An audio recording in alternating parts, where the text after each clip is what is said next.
We're so excited to show you this home in Ipswich, Massachusetts. It's a first period home that has been renovated to the studs, so you have all the modern amenities. We can't wait to tell you more. So this 3-bedroom, 2.5-bath home is just smack in the middle of Ipswich. You couldn't ask for a better location. But on top of that, it is just so charming. It's really modern in that it's got air conditioning and new bathrooms and new kitchens, but they've really kept all the important details.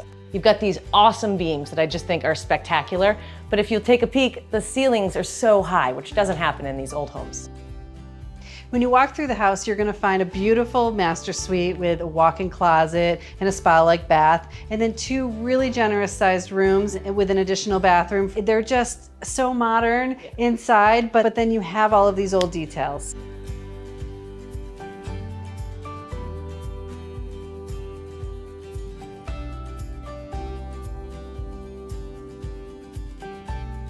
And the location is just to die for. You're right in the center of Ipswich.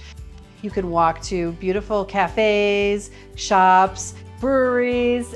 The park, the library. Yeah, Sandpiper Bakery's right across the street. Yep. Elementary school is right, really close distance, and playgrounds, so it's great for everybody. And one of the best things about Ipswich is the Riverwalk, and it's right around the corner from there too. So come join us, come see 8 North Main Street. Really, you have to see it, and the history behind this house is astounding. It's too much to tell you here, but we'd love to tell you about it in person. Give us a call for a showing.